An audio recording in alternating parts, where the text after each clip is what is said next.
So that's why it looks that way, Sammy, is that when you're doing these drafts, like I've told you, and like we talked about last week, like I told you, listen, I'm not scolding you, but last week we were talking about know your league scoring settings. Now, in the Scott Fish Bowl, which I participated in this past weekend, which is a huge industry-wide event, we have tight end weighted scoring. The positions are also all flex positions. You don't need to draft a running back.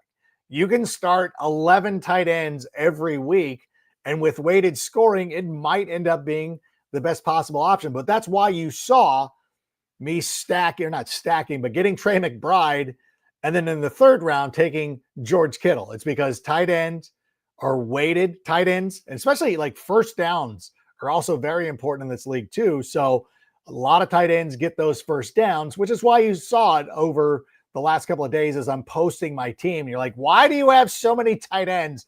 It's because it's tight end weighted scoring. There's no limit on the amount of tight ends that I can start. So that's the one thing. Again, if I'm giving advice to anybody, always know your league scoring system. Always kind of keep track of that, and it'll help you out. And we're going to sit here and answer some questions right after Sammy starts the show.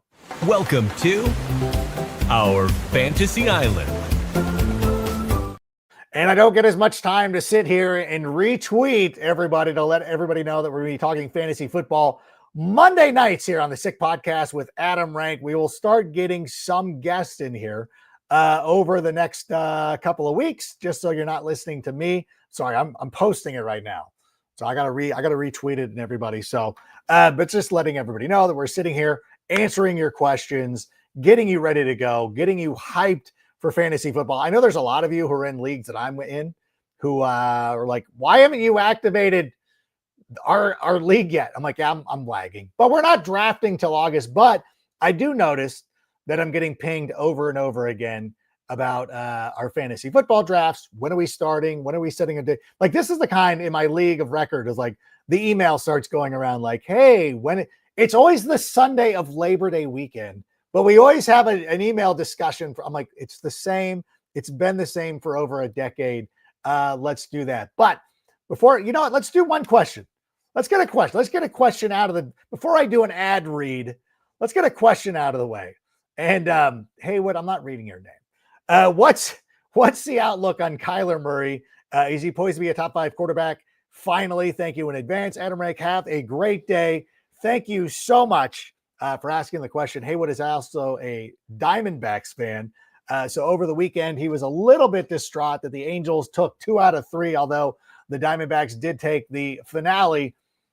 I took Kyler Murray in my league in the Scott Fish Bowl because I am a big believer in his opportunity to rebound this season. Now, obviously, part of the reason I took him was because I drafted Trey McBride.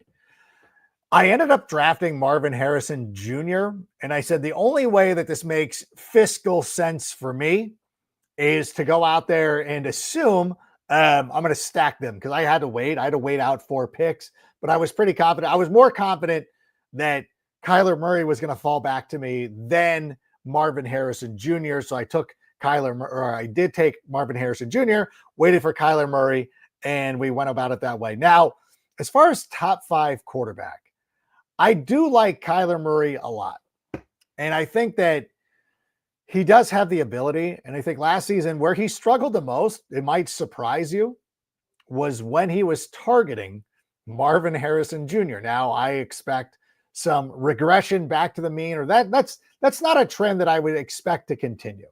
Now, Greg Dortch is a good receiver, but I think ultimately we're going to see a lot more of Marvin Harrison Jr. moving forward than Greg Dortch. However, as we sat here and we did the tiers last week, Kyler Murray is in that mix with guys like, Patrick Mahomes, Baker Mayfield, Bo Nix, those kind of quarterbacks, depending on who you prefer. Now, I would actually draft those guys ahead of them. For instance, I like Bo Nix more than I like Kyler Murray. But at the same time, I'm not going to try to dissuade you off Kyler Murray. So to answer your question, I do think he does. I think he does break out. 2 quarterback leagues, I feel super confident with him. 1 quarterback leagues is where I get a little bit apprehensive because I still want to see it. I know that everybody still jokes about the fact that he loves playing Call of Duty, and they don't want to consider him as a big quarterback. But I do believe at some point this season, Kyler Murray could end up leading you to a fantasy football championships. And speaking of fantasy football championships, listen, fantasy football is fun and all, but you know what's better than winning your league? Ruling it. That's why Crown Champs dropped the hottest thing fantasy football has ever seen. Real, handcrafted, premium championship crowns. A legitimate crowns, like a Game of Thrones level crown. That's for the dudes. You know who can go and wear these with pride? The guys that pick Puka Nacua off waivers. Listen, and here's the cool thing. It's a crown, and it's dope AF, as the kids say, and you don't need to sell your house to get one. It's just $2.99 per month per person. That's less than you are spending on your fifth string tight end.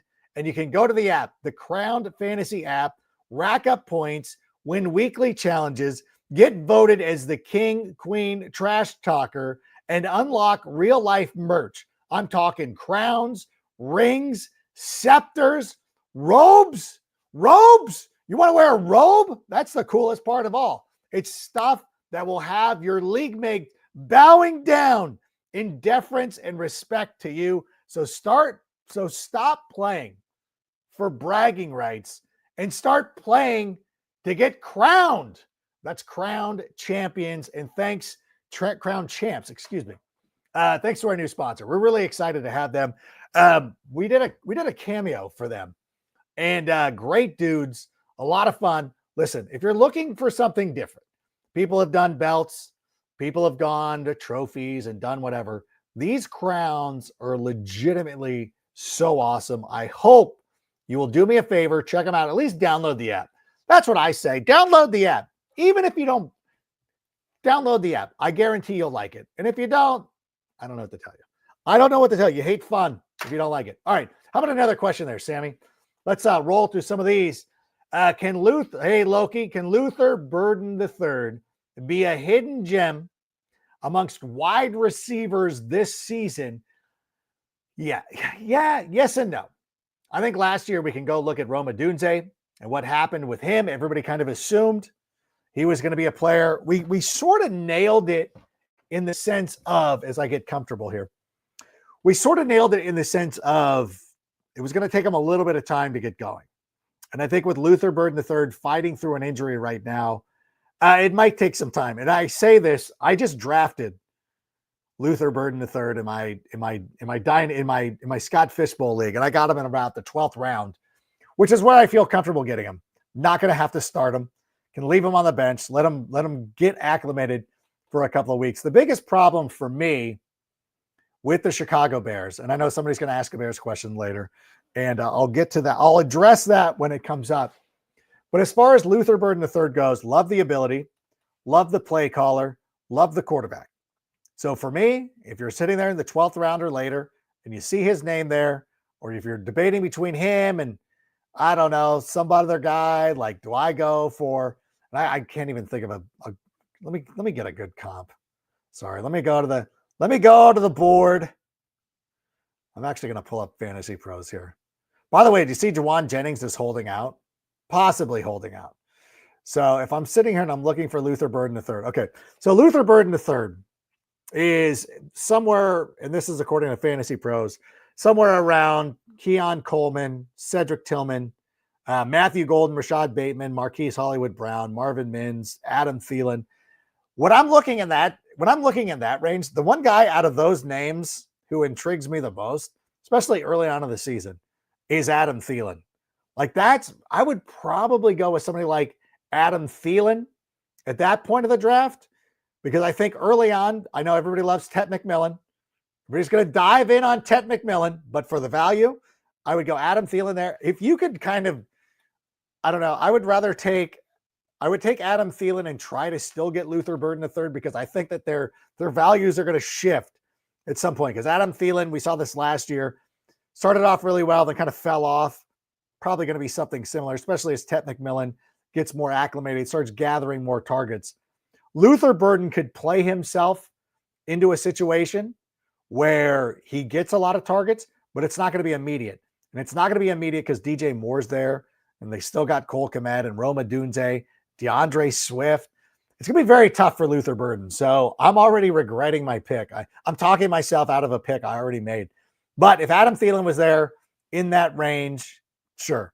If it's between him and Demario Douglas or Quentin Johnston, then we'll take the stab on Luther Burden the third and try to go at it that way. All right. How about another question there, Sammy? I know we pulled a lot of these off the deal. Preem, what are the best running backs I can get later on in my no running back draft strategy? This was a move for me that was endorsed by Matt Okada of the NFL Network. For anybody who knows Matt Okada, I think he also works for 4x4 Sleeper.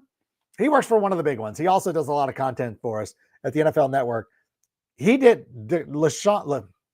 Laquan and I talked about this last week. DeAndre Swift, I know it's going to come off as a homer pick.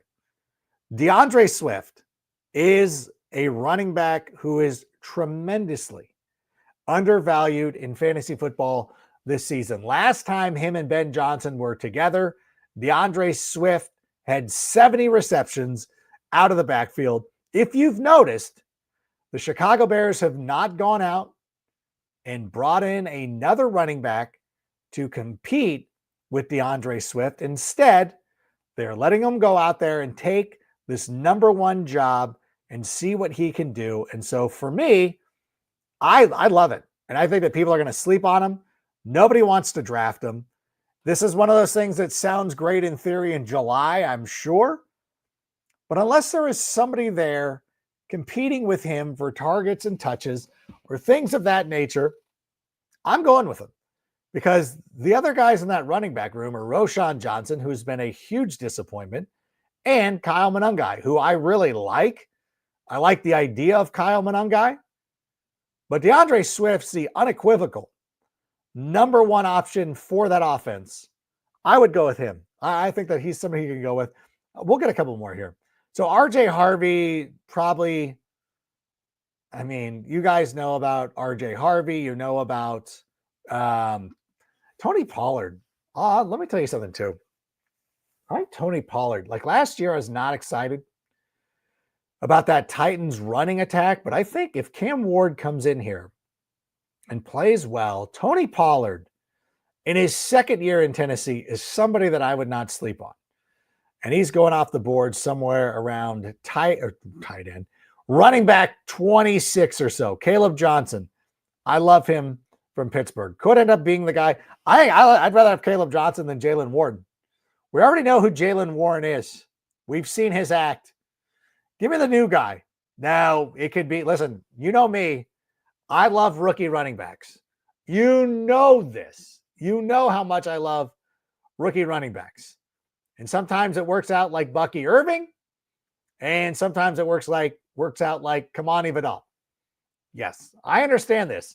I had both of them. Here's what happens when you have your Kamani Vidal and he doesn't wear it. You don't start him. You're not drafting Caleb Johnson to be some superstar, but I still like it. Cam Scattaboo, I got him. I picked them up. Flyer. Why not? I'll tell you who I'm really interested.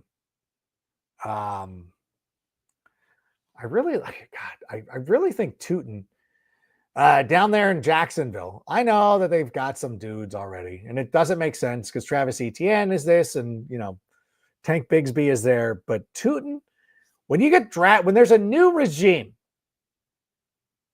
when Liam Cohen comes in, and they're going to pick up Tootin, I pay attention to that. Again, I'm not drafting him anywhere in front of the 12th round, but he presents himself. I'm sitting there debating him between him and Jaleel McLaughlin. I'm going to go Tootin. You're darn Tootin. I'm going Tootin. So I thought those guys, and then RJ Harvey too. RJ Harvey, I don't know if that's deep enough. Although looking at Fantasy Pros right now, DeAndre Swift and RJ Harvey are 22 and 23 in PPR rankings. Listen to me. If those are my two running backs, here's what would happen. If those are your two running backs and you posted them online, people would be like, good luck. Good luck this year. Nice one. You know what? People do that S all the time. Last year, when I took Bucky Irving and Josh Jacobs, we were like, good luck. Good luck. Good luck with that one. Worked out pretty well. All right. How about another question there, Sam? I love the questions. Adrian, with the listen, I know I'm going to come off like a homer. How do you think Caleb's going to do in fantasy football? I think he can do what Jared Goff did. And it's one of those things that, these guys go on these shows, and I know full well what happens in production meetings where they're like, hey, Orlovsky and the other guy, like, which one of you would, which one of you two would say you would take JJ McCarthy over Caleb? They both raise their hand. Oh, I'll do it. I'll say that. God, give me some stats. Hey, production person, give me some stats, and I'll go out there and make a case for JJ McCarthy. And they just want to discredit Caleb Williams. Caleb Williams last year threw for 3,500 yards, 20 touchdowns, 6 interceptions. And again, I get caught up into this because last year I was trying to rationalize why the Bears were going to be better, blah, blah, blah. How did they get worse? And I guess he could. I mean, sure, things could happen. But when you look at a rebuilt offensive line, you look at Ben Johnson coming in as head coach, how do those numbers not go up? What is what process are you thinking of that leads you to believe that Caleb Williams will not be better this season? I'm not talking to you personally, but I'm just asking in general. Now, at the end of the year, you could come in and be like, well, this is what happened and these things went wrong and this is this. Okay, that's fine. The autopsy, the postmortem afterwards is always perfect. And it's easy to look back and be like, well, Shane Waldron sucked and Eberflus didn't know what he was doing. Okay, fine. The postmortem is always going to be perfect. How is the process? What does the process look like? What is the process for thinking Caleb Williams is going to be better this season? And I point to Jared Goff, what he was able to do after Ben Johnson took over for the Detroit Lions when they got rid of Tony Lynn. Ben Johnson started dealing it up. Jared Goff was a much better quarterback. The process says the similar thing can happen with Caleb Williams. Now, it's not a guarantee, but my process is Ben Johnson will make him better. And if we're sitting there, we're looking at quarterback, and listen, I'm not overly myopic about Caleb Williams by any stretch of the imagination. I'm like, okay, like I'm looking at some of these other quarterbacks. We put out our list. Laquan and I put out our projections last week. You can go check it out. I think that he's going to be a good quarterback. I think he could break out. He is somebody that I want on my team. If I end up with Joe Burrow, I might still end up taking Caleb Williams because I would love to be a part of that if it goes even better than we are anticipating. There is going to be some risk with drafting Caleb Williams, which means that I wouldn't mind being protected by having Lamar Jackson or Josh Allen or one of those guys who we've seen do it time and time again. But there's no reason to believe that Caleb is going to regress with Ben Johnson. It's possible. It really is. It's possible. I just don't see it. And if it's a thing, you can pull it. Hey, you were the guy. Maybe we might be doing this in 2026, but you're the guy last year. So that Caleb was going to be okay, fair. But if you're asking me my honest opinion, Caleb Johnson is going to be a better quarterback this year. It's hard to fathom that he wouldn't be. I know I've said it before. All right. Anyways, Sammy, let's keep going. Let's get some questions. Rookie draft, dynasty, picking 8th, Luther Burden, or Colston Lovelin. All right, Zach. I would have more faith.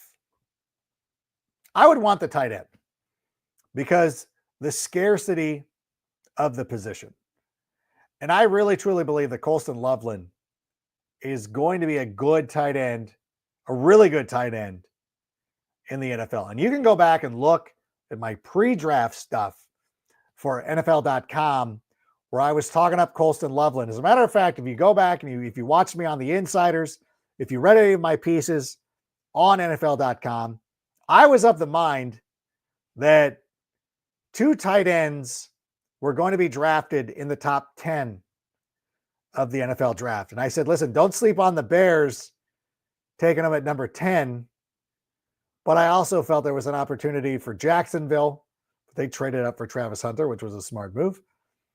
Jacksonville, the Colts. No, not the Colts. The Giants. Giants wouldn't have. Who else was in the first round who could have taken a tight end? What are the trying to think of it.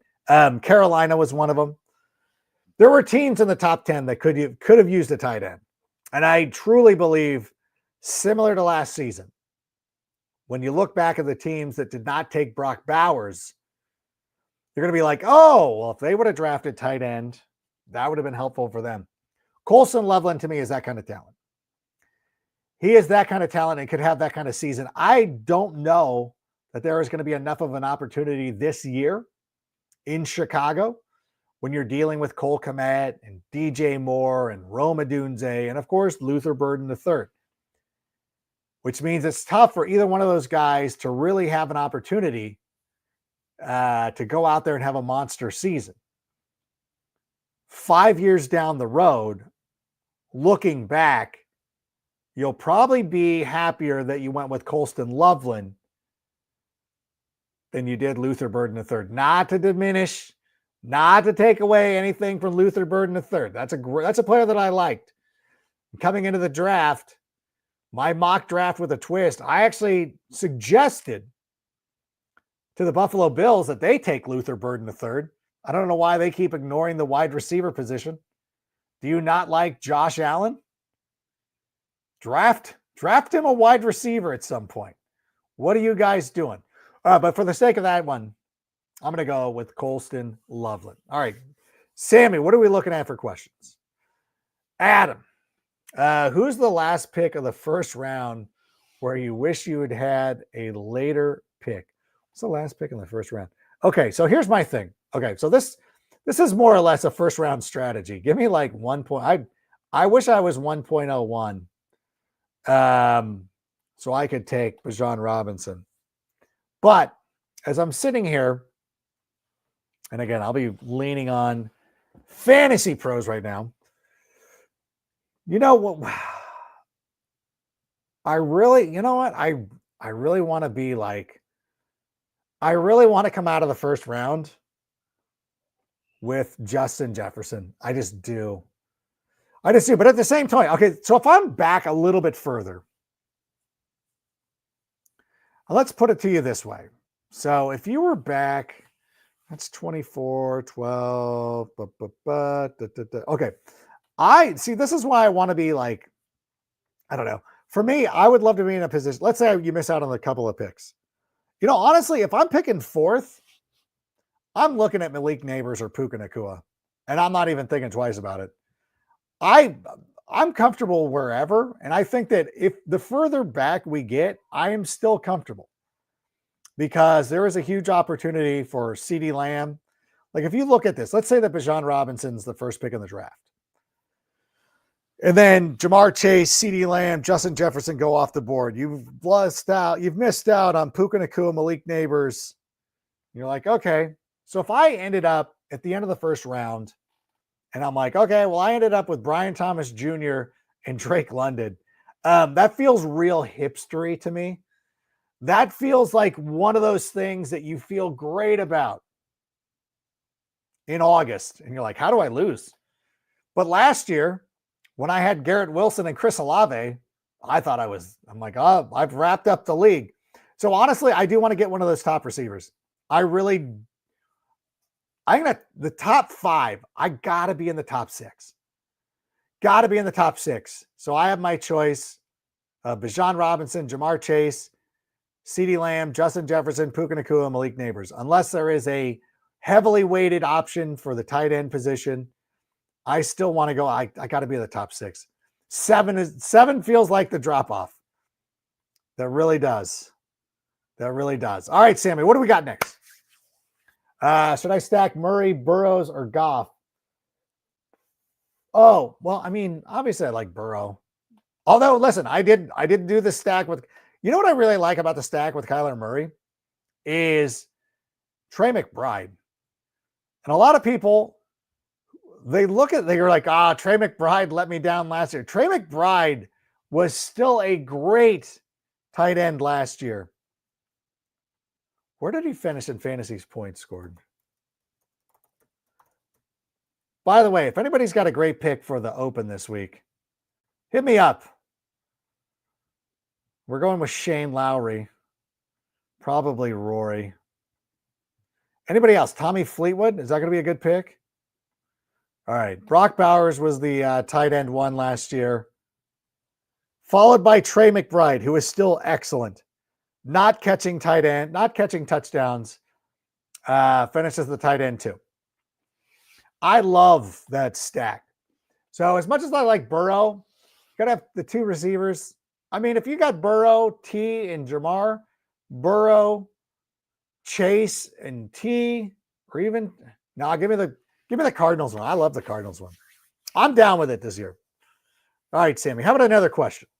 As we're rolling along here, pick one, half point PPR, Neighbors, Puka, and Collins. I'm glad you asked this question, and I want to go into a thing, and I want to put this out here, even in a broader sense. Hold on, let me make sure I got, because this is a half point PPR. I want to get my rankings going. Want to get this sorted and ready to go. Hold on. Okay, so when you're looking at this, one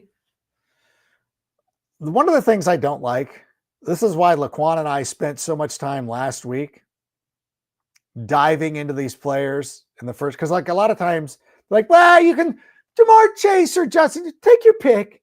They're both getting, no, F that, because you know what? When you're on the clock, you can't say bleep that. Either one of them's fine. You have to make a decision. And that's the most important thing. So for me, I think Puka Nacua is the best receiver of those 3 to have. If I'm sitting there picking between those 3 guys, I'm picking Puka Nacua first. Devontae Adams being there does not scare me, because the upgrade at quarterback between Matthew Stafford and what's ever going on with the Giants wants me to have a bigger piece of the Rams offense as opposed to the Giants offense. Malik Neighbors might get more targets, but are they quality targets that are on point, that are right at the receiver? Or is it something else? So I'm going to take Puka Nacua. I'm going to take Malik Neighbors second, and then I'm going to go with Nico Collins. And again, we can sit here and say, well, I'm happy with any of these guys. Don't be that person. I'm going to go out there and make a stand. Puka Nacua, then Malik Neighbors, then Nico Collins. I feel good with it. All right, Sammy, what do we got? What do you got? Something from Mark here? Mark, I usually try to be the last to pick a quarterback, but it's burned me the last 2 years. Are there 10 quarterbacks you're comfortable starting this year? I'll tell you what, Mark, last season, I used to feel the same way. And so last year, in a couple of leagues, I'm like, well, I'm going to get Patrick Mahomes. Didn't work out as planned. I'm going to get Patrick Mahomes. I'm going to get CJ Stroud. I'm going to really invest in a quarterback. And it blew. It absolutely sucked. Patrick Mahomes was the quarterback 12, according to NFL.com. CJ Stroud was like the quarterback 90. CJ Stroud was quarterback 17. He finished behind Caleb Williams. Even though CJ Stroud sunned Caleb Williams, he finished as the quarterback 17. Such a disgrace. listen, your strategy was fine last year. You were absolutely correct. You are fine waiting for a quarterback. You just picked the wrong one. Look at the guys last year. Baker Mayfield was the quarterback 4. Baker Mayfield scored more fantasy points than Jaden Daniels. Wouldn't have thought that, given the way everybody's talking about Jaden Daniels this year. Jared Goff was the quarterback 6. Don't draft him. Bo Nix is probably going to be better this year. Jalen Hurts. I thought Jalen Hurts was a lot better. I really did. How is he not that? I guess, yeah, his passing wasn't as much as you would have thought. Sam Darnold was good. He might regress a little bit. Justin Herbert will be better. Brock Purdy. Geno Smith being in Vegas. Dude, I think you were spot on. I wouldn't hedge from that strategy. I would still, unless you get a great discount for Lamar Jackson, Josh Allen, Joe Burrow, I'm waiting too. I still think you can wait. I want to know the quarterback, Mark. Who was your quarterback? Who was the guy? Because I know for me,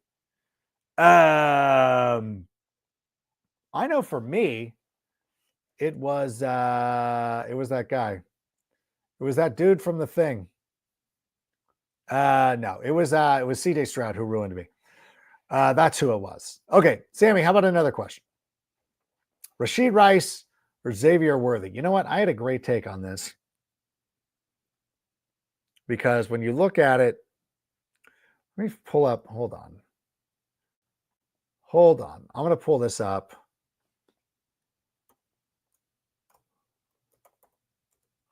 Okay, hold on. Xavier Worthy. Okay, I want to get this to you. I want to get this correct for you. So, Xavier Worthy last year averaged 11 fantasy points per game. It was 40th amongst wide receivers. 4th most fantasy points by a rookie in team history. He had top 20 finishes in 4 of the final 8 games last season, doing it only once in the first 9 games. He had at least 19 fantasy points in 3 of the final 4 games in 2024. He had at least 4 receptions in 7 of the final 8 games in 2024. This guy was a monster at the end of last season. Xavier Worthy needs to be somebody that you put on your team. When you're looking at these wide receivers, and I'll go back to my list, and I know that Laquan and I kind of ran through this the other day. I'm not sure that I gave enough deference and respect for Xavier Worthy. But as I was continuing my research over the weekend and looking over the sheet that our great researcher, Kendall Miskey, put out, I'm in on Xavier Worthy. Gotta have him a lot higher. All right, Mark's quarterback last year was Geno. I'm surprised Geno was that bad for you. Although Seattle did sort of struggle. Again, I think, so Xavier Worthy was the answer to that question. Mark's question about waiting on a quarterback is still good. If you went back with Geno this year, you would be fine. Michael Boyd says the best tight end in all of football is Trey McBride. We're going to see it this season when he actually gets into the end zone. I'm with you. I really do like Brock Bowers. I really do. But at the same time, Trey McBride is a great wide receiver to have. Great wide receiver, great pass, whatever. You know what I'm saying? I do like Trey McBride. And I know that you're like, hey, I just told you right now, don't split hairs. Don't say, you're good with either one of them. I don't want to be that guy. I hate being that guy. I think it's such a disservice. I'm still picking Trey McBride first. If I'm doing it, I'm picking Trey McBride. Sorry. I just am. All right, how about another question? RDS. How would this look? Bjon Robinson in the first round. Love it. Brock Bowers in the second. Okay. Josh Allen in the third round. I feel I can turn around and get Metcalf and Sutton and all those guys. Artie I don't know that I would subscribe to this strategy, but I don't hate it. I don't hate it at all. You got the number 1 running back. You got who should be the number 1 tight end or the second best tight end. Trey McBride's off the board if you prefer Bowers. Now, again, This is, again, if you're asking me to pick one, I'm going to pick one. If you disagree. That's fine. I'm not going to force you to do it. I don't mind taking the quarterback. And again, if you have Josh Allen in the third, even in standard scoring, there is something about having the absolute stud of a quarterback at your disposal week in and week out that you don't have to worry about. That is an amazing, I love that. However, you got to be on the game. You got to be spot on in the rest of your draft. You can't afford any mistakes. You don't get a lot of wiggle room. So you do get yourself a safer floor. So you really got to hit a ceiling. But I like it. Artie, if that's what you want to do, don't let me talk you out of it. I like it. Go get a couple of wide receivers. Go party. All right. What about this question from Chris Sumlin? Dynasty draft, 2 quarterbacks plus tight end boost. Do I take Lovelin at 1.10 or Warren or a different position? I have Hawkinson. You have Kittle. If they allow you to have the tight ends fall to you at this point, I don't know what's going on, Chris. I don't know why they're allowing this to happen.